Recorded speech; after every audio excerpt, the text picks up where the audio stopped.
안녕하세요.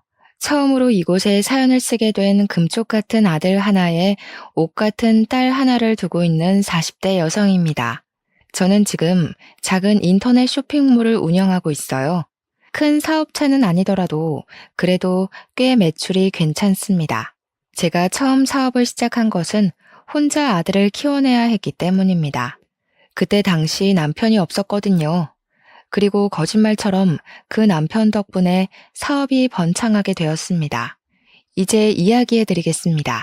제 팔자가 참 기구하다 했지만 어쩌면 그 사람 덕분에 행복한 나날을 사는 건 아닌지 생각하기도 합니다. 남편을 처음 만난 것은 제 대학 동창회 주선으로 만난 소개팅이었어요. 둘은 같은 직장 선후배 사이였거든요. 처음에는 연애보단 제 취미에 관심이 많았기에 몇 번이나 소개팅을 거절했었습니다. 30살이 넘은 나이였지만 결혼에 대한 생각이 없었습니다. 그런데 우연히 제 사진을 본 남편이 친구에게 끈질기게도 소개팅을 소개해 주라고 졸랐답니다. 저는 그냥 나와서 차 한 잔, 밥 한 번 이렇게 말하는 친구의 요구를 거절할 수가 없었습니다. 정말 소개팅에 의욕이 없었지만 친구의 면도 있고 화장도 예쁘게 하고 치마도 예쁘게 차려입고 소개팅 장소에 나가게 되었죠. 그도 정말 만반의 준비를 하고 나왔는지 세미 정장에 머리까지 야무지게 넘겨 세팅을 하고 왔더라고요. 신사 중에 신사 이미지를 풍기는 게 우습기도 하고 카페에서 격식을 차려 앉은 그가 호감이 가기까지 했어요. 그리고 가끔 던지는 유머가 정말 센스가 넘쳤죠. 여자는 길을 건널 때 안쪽에, 여자는 차가운 곳에 앉으면 안 된다고 손수건에. 정말 시대에 맞지 않는 그의 젠틀해도 저는 마음에 들었나 봅니다. 그래서 그가 애프터 신청을 하자 냉큼 받아들였습니다. 귀가 찢어져라 웃어대던 그는 다음 데이트 코스를 벌써 쪄놨다며 기대하라고 하더라고요. 사실 오래 만날 거란 기대 없이 나간 자리였고 막상 나가서 보니 호감 가기도 했고 30대가 되다 보니 외롭기도 했는지 그 남자를 계속 만나게 되었습니다. 항상 데이트를 정성스럽게 준비하는 그였기에 그와 자연스럽게 만남을 가졌죠. 그러다 저는 갑작스러운 임신을 하게 되었습니다. 분명 피임을 한다고 한 것 같은데 말이죠. 제가 임신 소식을 알렸을 때 그는 뛸 듯이 좋아하더라고요. 자신이 아빠가 된 게 맞냐면서요. 그의 모습에 저는 이 남자 나를 사랑하는구나 하고 느꼈어요. 1년도 안 된 연애에 저는 사실 그를 사랑하는지 확신이 서지 않았습니다. 하지만 아이를 위해 그와의 결혼을 선택했습니다. 뱃속에 있는 생명은 제가 책임을 져야 한다고 생각했거든요. 임신이 되면서 급하게 상견례를 하고 식장을 구하고 아파트를 구하느라 하루 종일 파김치가 될 지경이었어요. 그래도 어쩌겠어요. 아이는 생겼고 뱃속의 아이는 자랄 텐데요. 결혼을 서둘러야 했습니다. 너무 서둘러서 그럴까요? 가끔 뱃속의 아이를 원망스러울 때도 있었어요. 달가운 임신이 아니었기에 아이만 안 생겼으면 여유 있게 결혼 준비를 했을 텐데 하고 말입니다.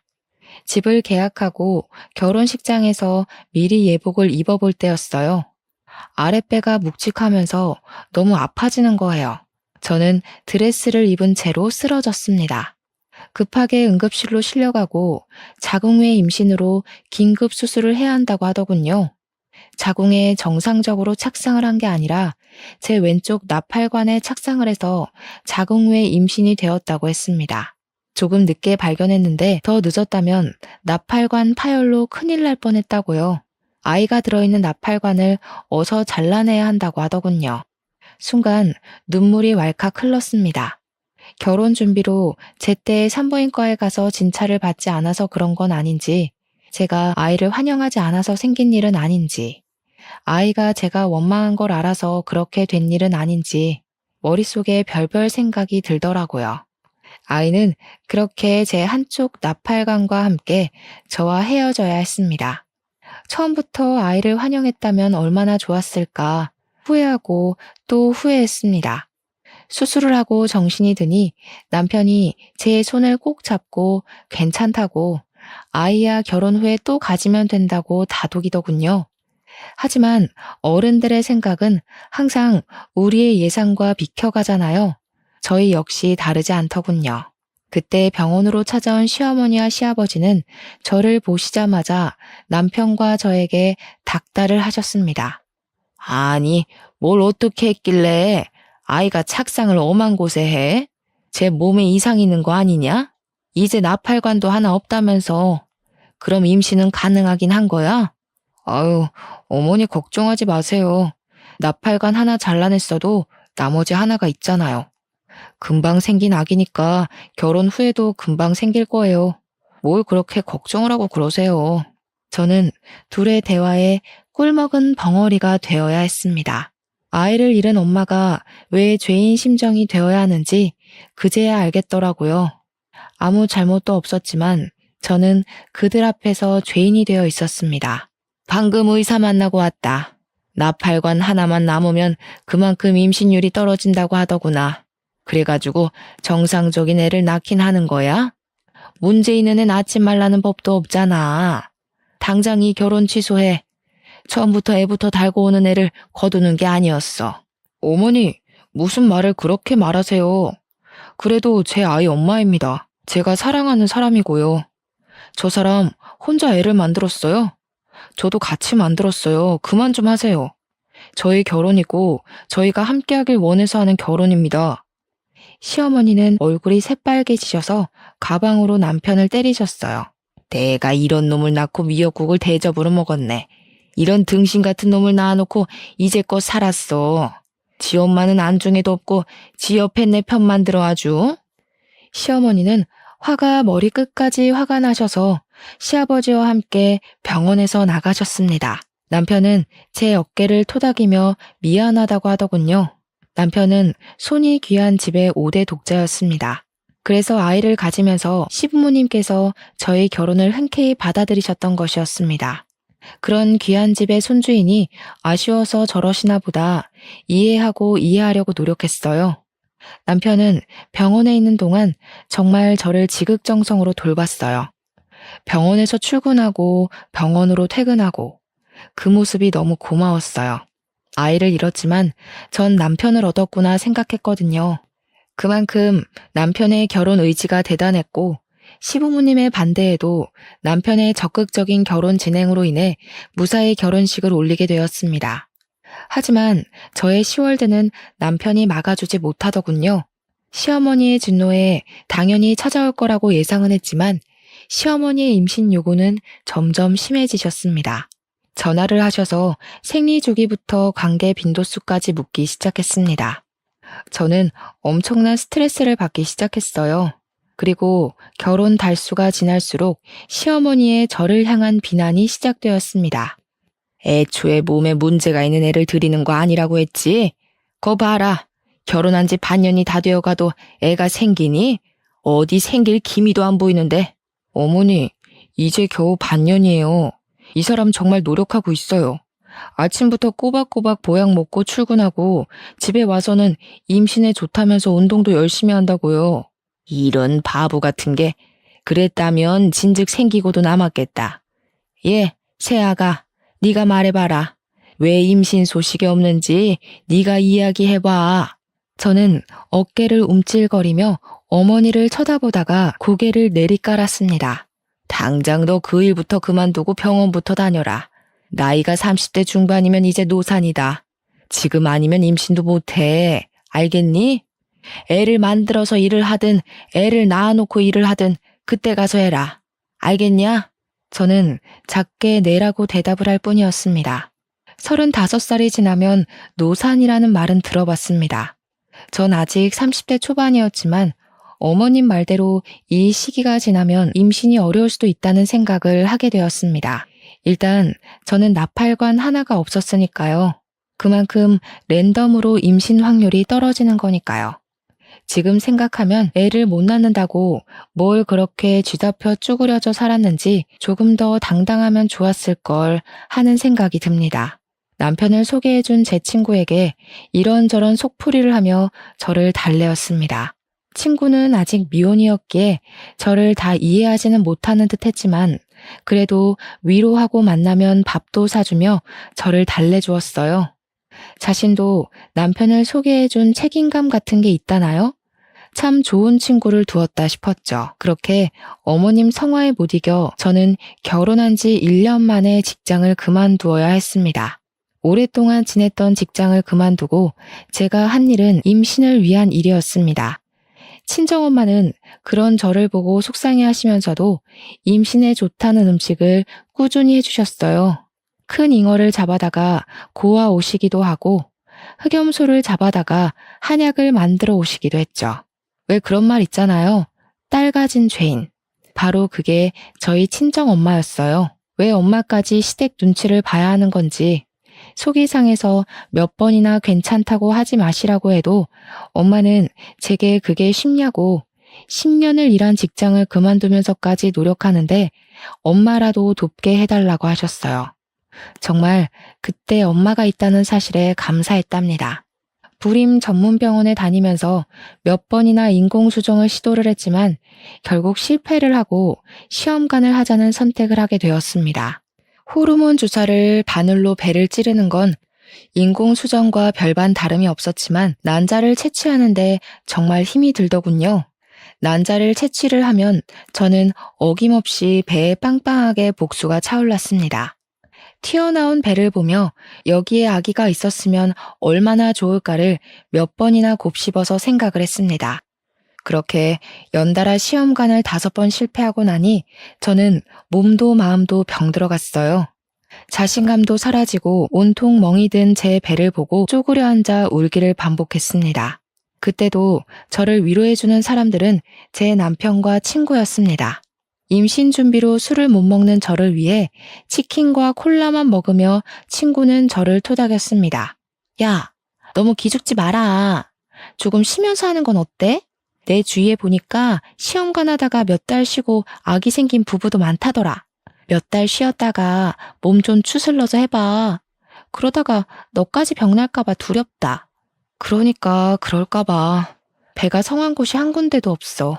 복수가 계속 차서 이제 하는 것도 두렵고 아프고 무섭고 남들은 순풍순풍 잘만 가지는 아이인데 나는 왜 이렇게 어렵지?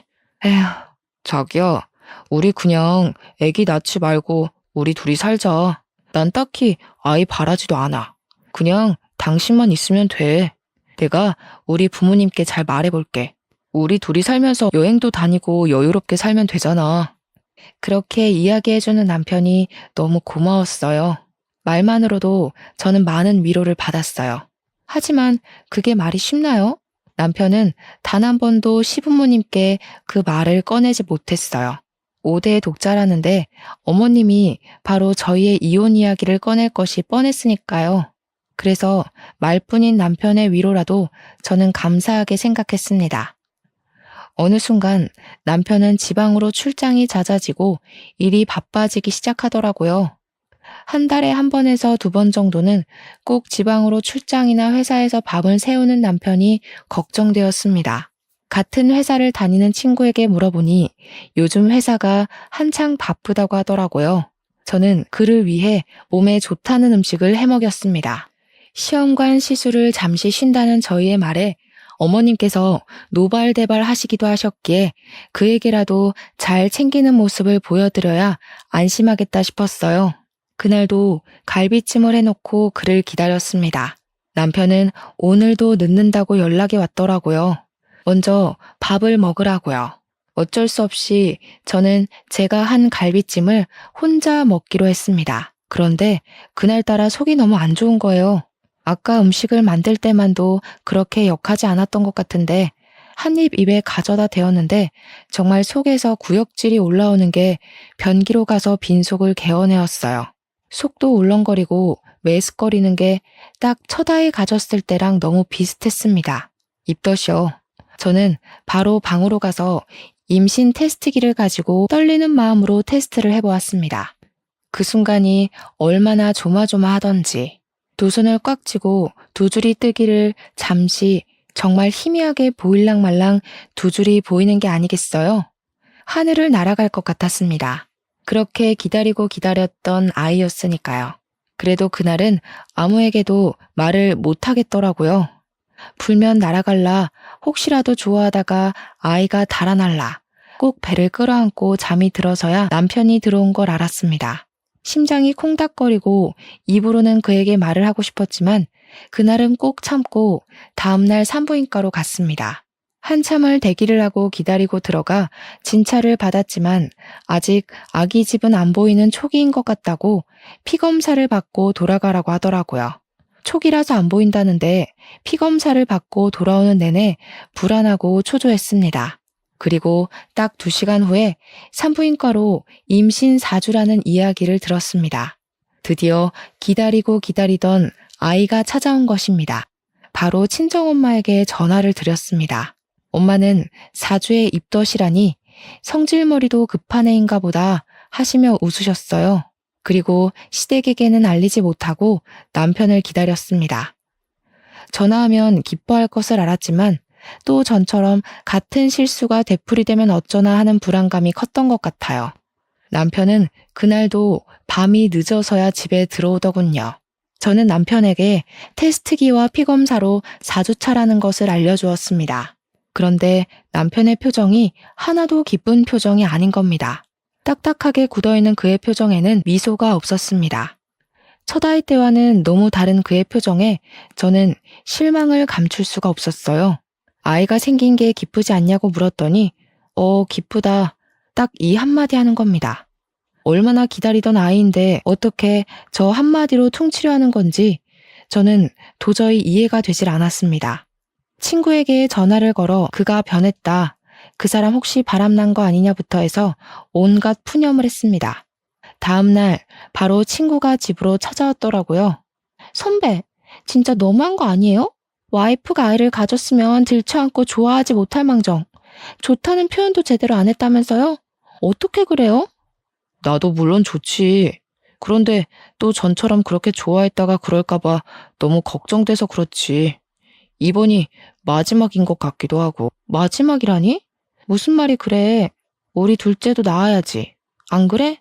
아이 하나만 있으면 외롭대. 하나 더 낳아서 키우자. 그의 입에 어색한 미소가 피어났습니다.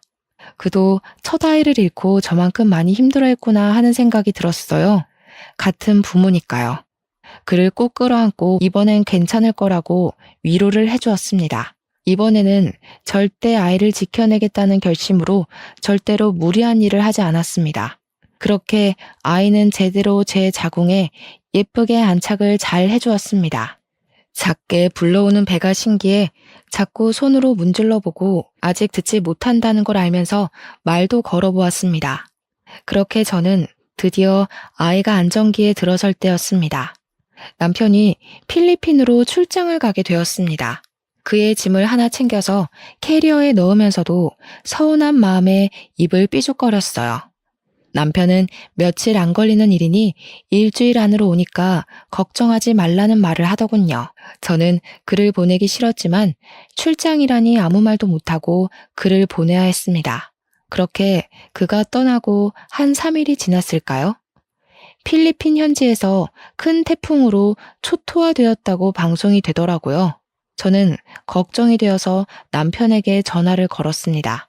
그런데 현지가 태풍 때문인지 전화가 연결이 안 되더라고요. 마음은 초조하고 불안하기만 했습니다.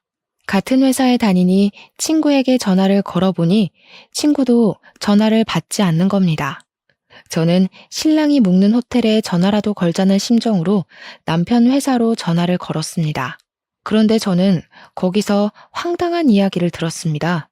남편이 출장이 아니라 휴가를 썼다는 겁니다. 그것도 제 친구랑 둘이서요. 동시에? 같이? 친구는 저에게 휴가를 썼다는 말을 한 적도 없었습니다. 뭐 그럴 수도 있죠.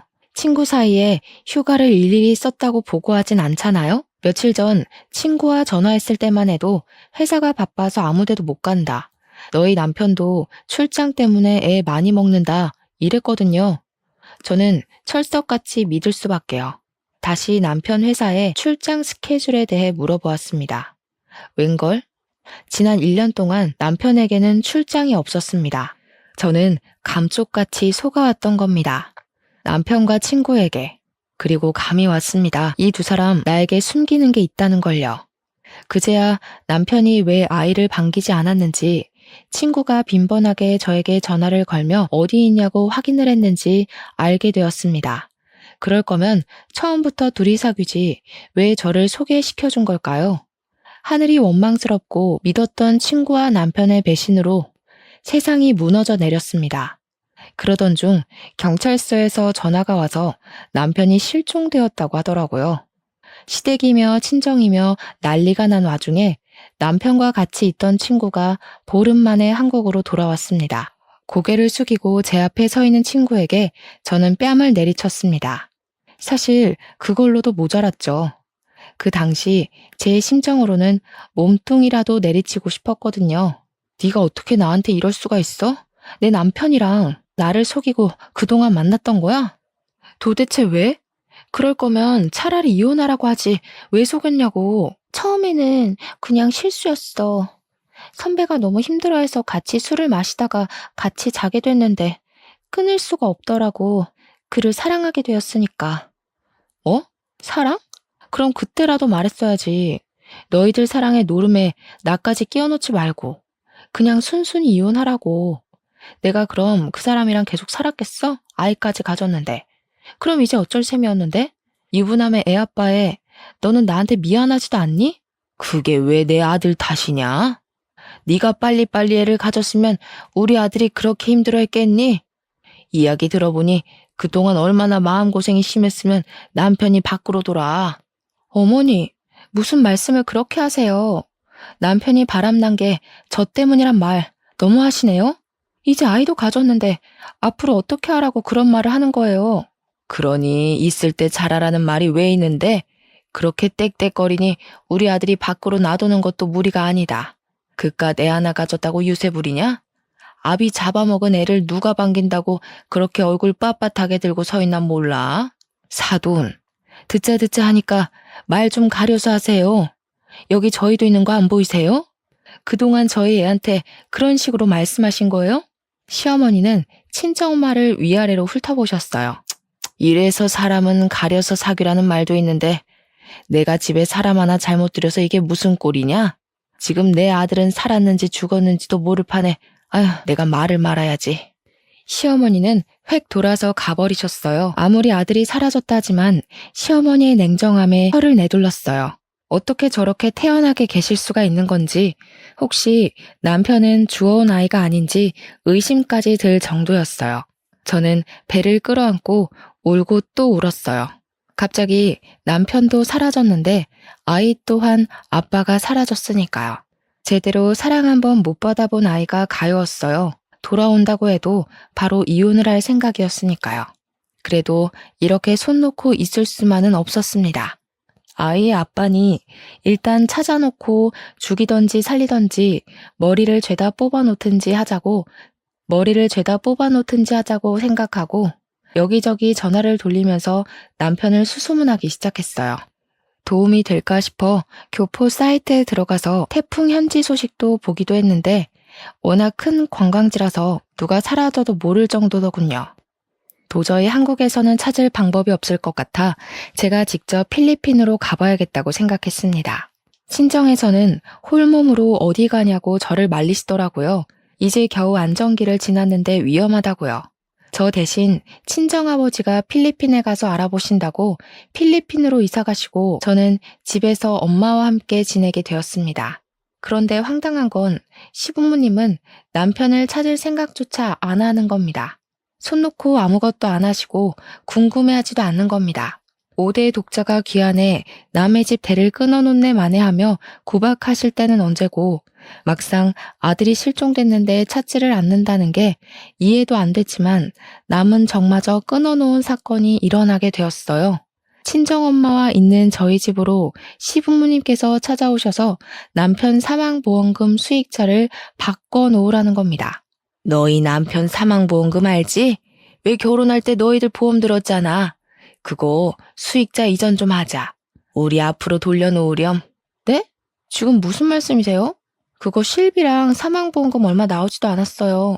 그런데 갑자기 수익자는 왜 바꾸자는 거예요? 왜 너희 다른 보험도 따로 들어놓은 것도 있잖아. 그것은 왜 빼냐? 그것도 있잖아. 전 말이 꽉 막혔어요. 생각하고 있지도 않은 보험까지 들먹거리며 저를 압박하는 게 이상했어요. 일단 당사자는 살았는지 죽었는지 모르는 상태인데 말이죠. 어머니, 지금 무슨 말씀하시는지 모르겠어요. 지금 그 사람이 죽었다고 생각하시는 거예요? 아직 그 사람 머리카락 한 올이라도 나왔어요. 그런데 왜 그 사람 죽은 사람 취급하세요? 너무하다고 생각하지 않으세요? 아무리 아들한테 정이 없어도 찾는 신용이라도 하시고 보험을 이야기하세요. 그리고 보험금 나와도 우리 아이 거예요. 그러니까 다시는 보험금 이야기도 꺼내지 마세요. 아이고, 저 도끼 눈 뜬 거 좀 봐라. 내 아들 죽여놓고 나도 죽일 셈인가 보네. 내가 내 돈으로 일평생 키워놓은 자식 죽은 돈 좀 받겠다는데 그게 이렇게 취급받을 일이냐? 아무리 배운 것이 없다지만 내가 아들 키워놓고 이런 취급받으려고, 아이고, 죽은 놈만 불쌍하지. 저는 시부모님의 등을 떠밀다시피 하면서 현관문 밖으로 밀어넣었습니다. 아무리 아들이 죽으면 남이라지만 어떻게 이럴 수가 있을까요? 몇 달 동안 남편은 소식도 없는데 부모들은 아들 사망보험금에만 관심을 가지다니요. 배는 점점 불러오고 산달이 되자 친정아버지가 이제는 남편의 장례를 치르자고 하더라고요. 아이가 태어나기 전에 하자고, 태어난 후에는 아이한테 안 좋을 수도 있으니 그 전에 하자고 하셨어요. 실종 상태라서 사망신고는 안 되어도 장례를 치를 수 있다면서요. 그만 보내주자는 말에 울고 또 울었습니다. 그렇게 저희는 시체 없는 장례를 치르고 빈 유골함을 납골 땅에 봉헌했습니다.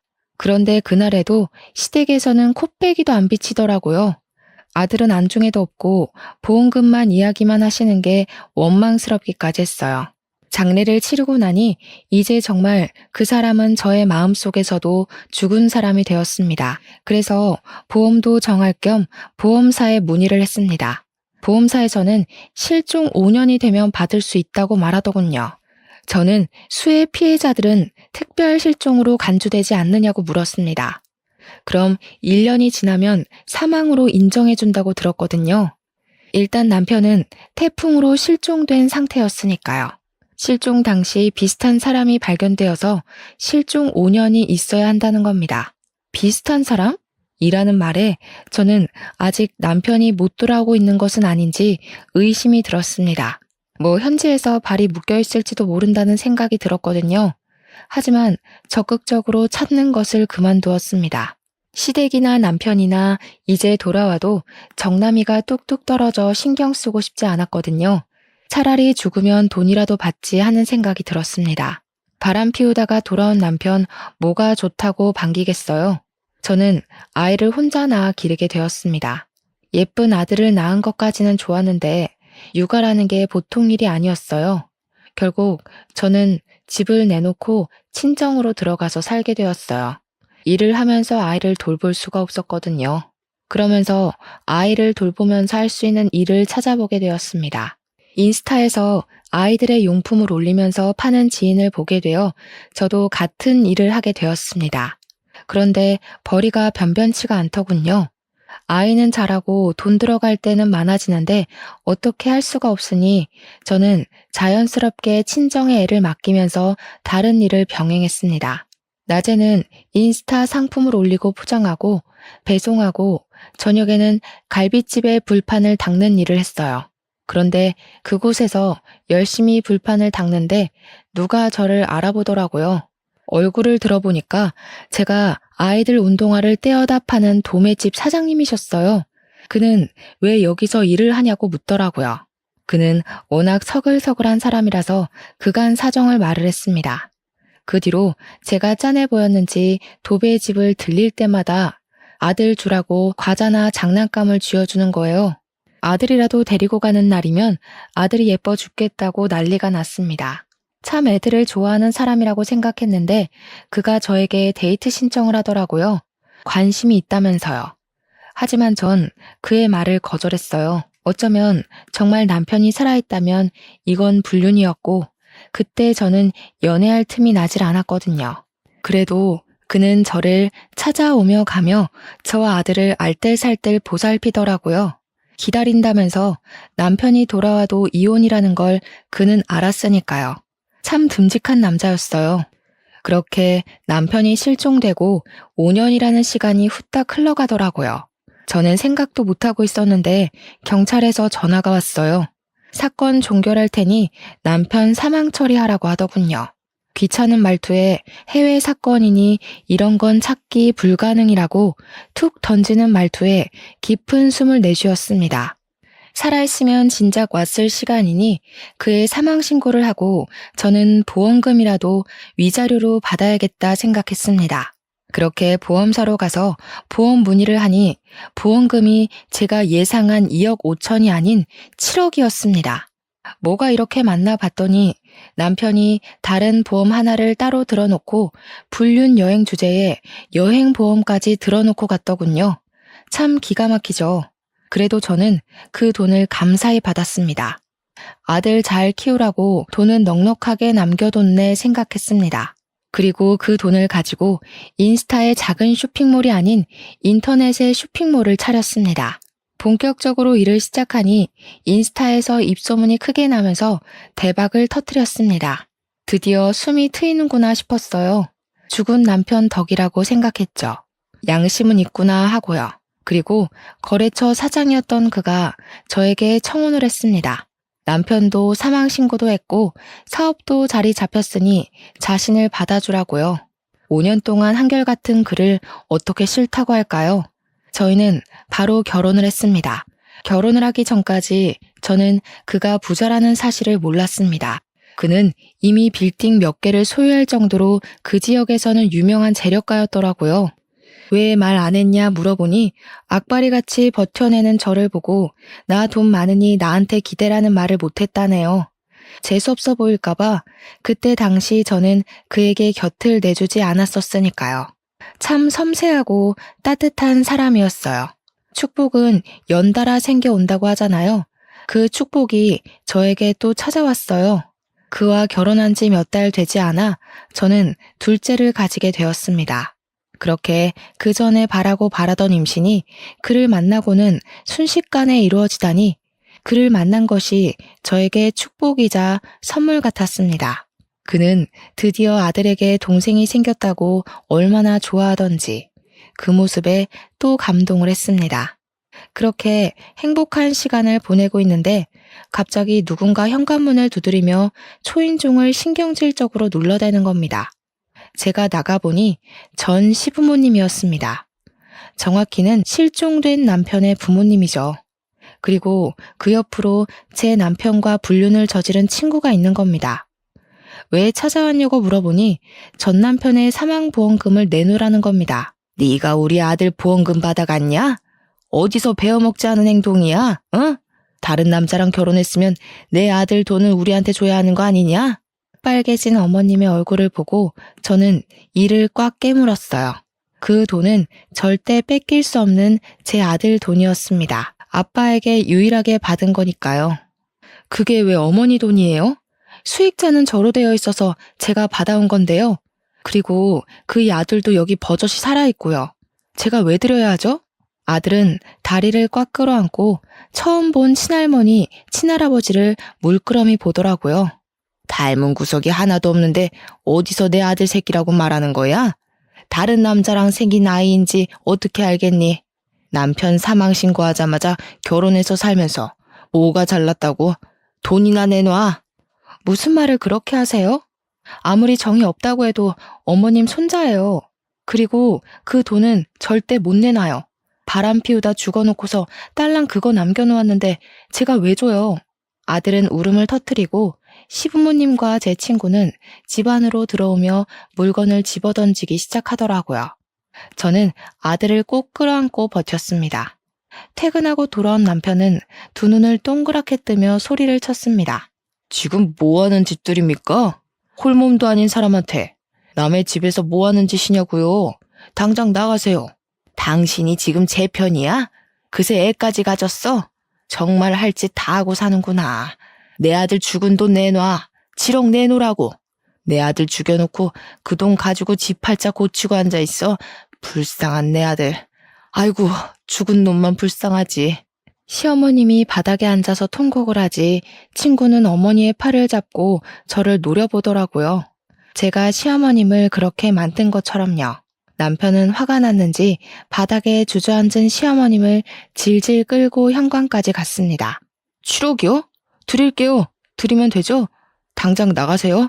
내 아들, 내 아내 옆에서 당장 꺼지고 다시는 앞에 나타나지 마세요. 그걸 왜 줘요? 우리 준서 돈이에요. 나중에 크면 줄 거예요. 준서는 내 아들이야. 저 사람들이랑 다시는 엮이게 두고 싶지 않아. 7억 드릴 테니까 계좌 부르세요. 그리고 다시는 내 아들, 내 아내 근처에 얼씬거리지 않는다고 맹세하세요. 시어머니는 정말 거짓말처럼 울음을 뚝 그치고 자리에서 일어나셨어요. 소매로 눈물을 콕콕 찍어내더니 남편에게 계좌번호가 적힌 쪽지를 건네주더군요. 기막히고 어이가 없는 상황에 입이 떡 벌어졌습니다. 남편이 이체된 핸드폰을 보여주니 그제야 입가에 미소를 띠고 그냥 횡하니 사라지더군요. 저는 서러움에 주저앉아 울고 말았어요. 그렇게 쉽게 주고 싶지 않았는데 실컷 골려라도 주고 싶었는데 그걸 홀라당 빼앗긴 느낌이 들었습니다. 울고 있는 저를 남편은 끌어안으며 토닥였습니다. 그만 울어. 준서가 놀라잖아. 내가 그걸 안 주면 또 찾아왔을 테고 그럼 준서가 또 놀랄 거 아니야. 내 아들이 그런 상황을 겪는 게 너무 싫어서 그랬어. 당신 뱃속에 우리 둘째도 걱정되고 내 식구니까. 그리고 우리 준서는 내 아들이잖아. 아버지로서 해야 할 일을 한 거야. 저는 고개를 끄덕이며 그를 꽉 끌어안아 주었어요. 너무 남편에게 고마웠습니다. 정말 마음으로 친자식으로 여겨주니까요. 아들에게 진정한 아빠가 생겼다고 생각했어요. 배가 불러오고 막달이 다 되어갈 때 저에게 전화가 한 통 왔습니다. 경찰서에서 전화가 왔더라고요.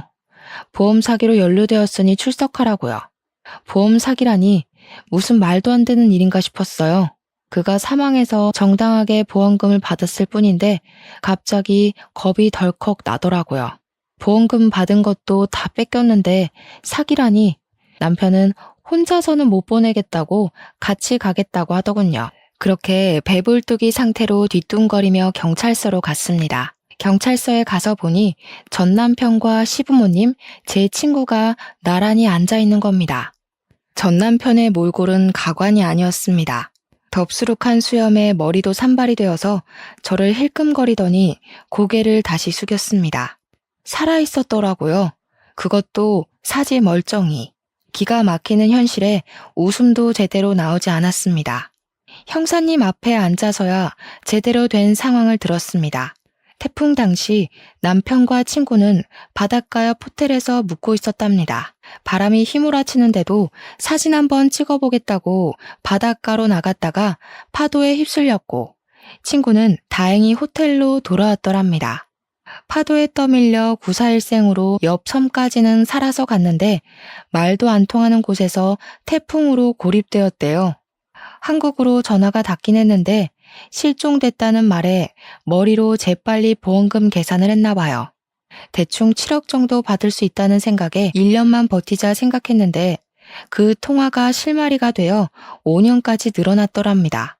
그동안 친구가 필리핀까지 왔다 갔다 하면서 보살폈는데 친구도 지쳤는지 오는 게 뜸해지고 한국에서는 돈을 잘 안 붙이니 배고파서 거주지 밖으로 나왔다가 지역 경찰에 붙잡혔다네요. 불법 체류자라고 판단해서 한국으로 추방되고 그 과정에서 실종자가 아닌 게 밝혀진 거고요. 보험사에서는 사기로 판단해서 고소를 진행했답니다. 보험금 수익은 제가 탄 상태여서 경찰이 저에게 전화를 걸었답니다. 남편은 저 대신 그간의 상황을 다 설명하고 시부모님이 집으로 찾아와서 그 돈을 고스란히 가져간 것까지 야무지게 말을 하더라고요. 형사님도 그 상황에 어이가 없었는지 혀를 내두르시고는 쯧쯧 혀를 차시더군요. 저희 보고는 알았다고 정상 참작되었다고 돌아가도 좋다고 하셨습니다. 그냥 돌아가려다가 도저히 화가 치밀어 오르는 겁니다. 저는 옆에 서류 뭉치를 들고 고개를 숙이고 있는 전 남편의 머리를 내리쳤습니다. 아야, 왜 때려? 뭐야, 당신. 미쳤어? 그럼, 지금 제정신이겠냐? 바람 피워, 보험 사기쳐 아주 골고루 한다. 당신이 친아빠라는 게 내 아들한테 너무 미안해. 차라리 죽지 그럼. 마음속에라도 좋은 추억이라도 가지고 있지. 그는 저를 쳐다보며 입을 움찔거리더군요.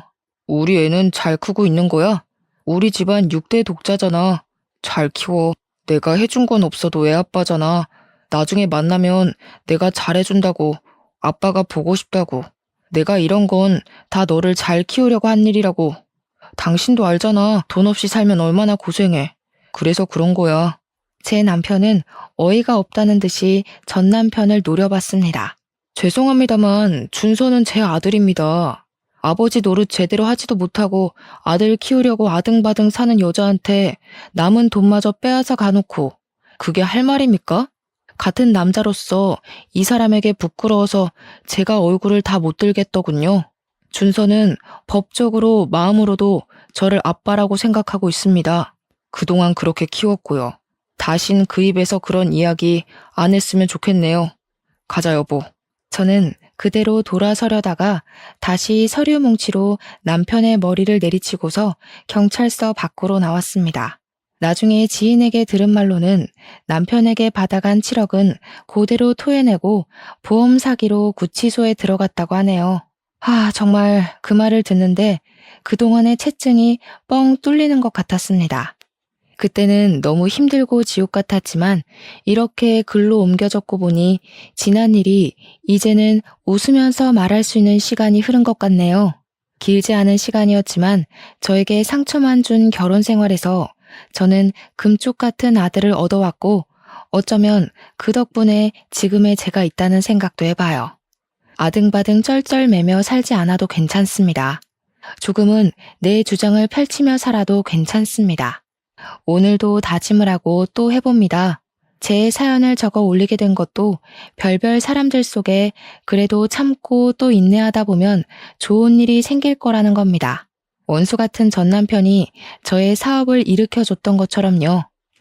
말이 길어 이만 줄이겠습니다. 사연을 읽어주셔서 너무 감사드려요.